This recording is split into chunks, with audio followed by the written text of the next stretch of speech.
तुमच्यासुद्धा बाळाला 6 महिने कंप्लीट झाले असतील आणि बाळाचं पोट भरत नसेल, आईचं दूध पुरत नसेल, तर मग बाळासाठी हे होममेड सॅरेलॅक तुमच्यासाठी शेअर केलेलं आहे. माझ्या बाळाला 6 महिने कंप्लीट झालेत आणि तिच्यासाठी मी हे सॅरेलॅक बनवलं होतं. म्हटलं चला आजचा पहिला दिवस आहे, आजपासून तुम्हाला बेबीचे रेसिपीज शेअर करावा. तर चला होममेड असं बेबीसाठी पौष्टिक सॅरेलॅक कसं बनवायचं आणि बाळाला सहजपणे खाता आलं पाहिजे आणि ते सुद्धा बाळाने आवडीने खाल्लं पाहिजे.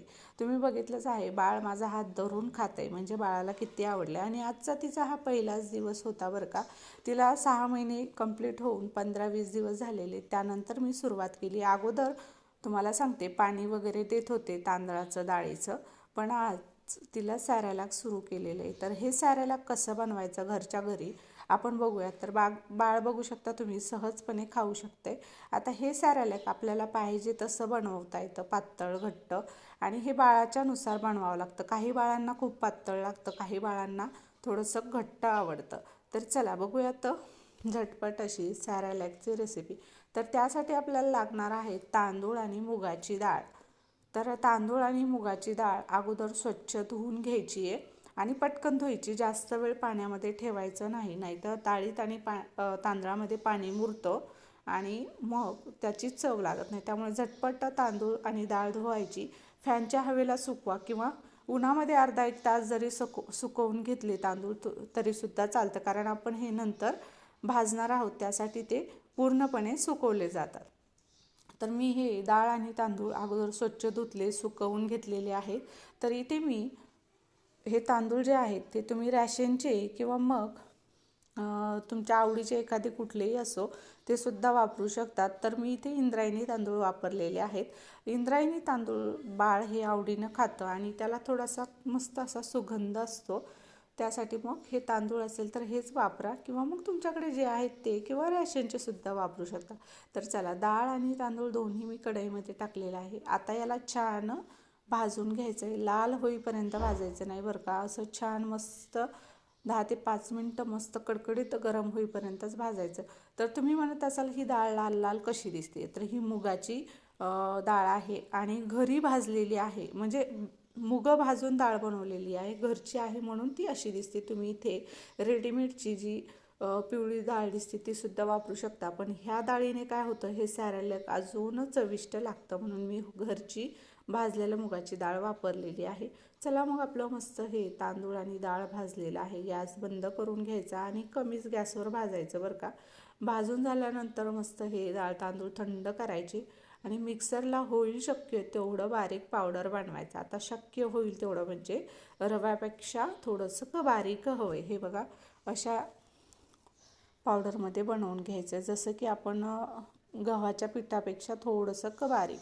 तर बघू शकता तुम्ही मस्त असं फाईन पावडर बनवली. यापेक्षा मिक्सरला बारीक होत नाही तरीसुद्धा चालतं बरं का, एवढं जाड असेल तर.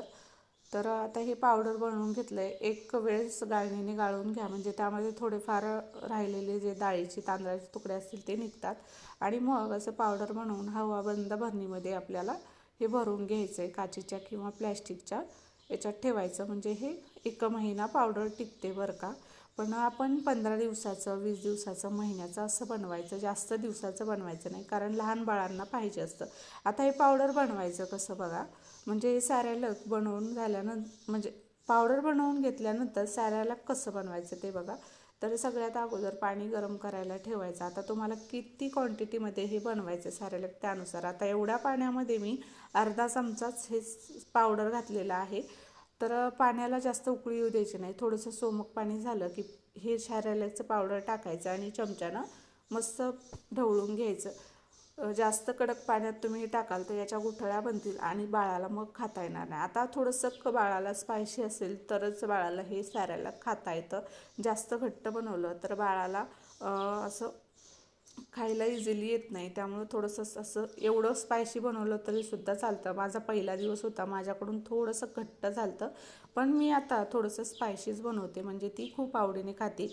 आणि छोटं बाळ असेल 6-7 महिन्याचं तर ते अगदी अर्धा चमचा जरी तुम्ही या चमच्यानं पावडर घेऊन बनवलं तरीसुद्धा बाळाला बस होतं बरं का.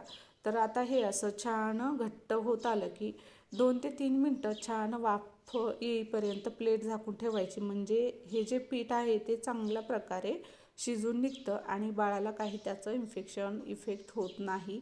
तर बघा मस्त 2-3 मिनटं मी प्लेट झाकून ठेवली होती बरं का, आणि मग काढून घेतली. आता हे छान स्पायसी दिसतं, पण जसं जसं थंड होत जाईल तसं तसं घट्ट होतं. त्यामुळे बनवता वेळेस थोडंसं अजून पातळ बनवा, म्हणजे बाळाला खायला सोपं जातं.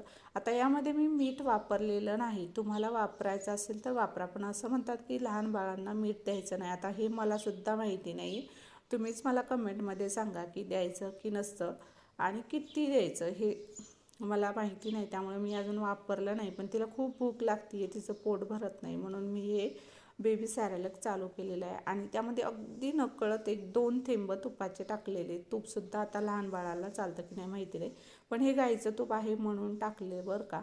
आणि खूप कमी टाकलं आहे, म्हटलं थोडीशी चव येईल तिला, आणि त्यामध्ये मीठ पण नाही आहे. तर प्लीज तुम्हाला जर मिठाचं माहिती असेल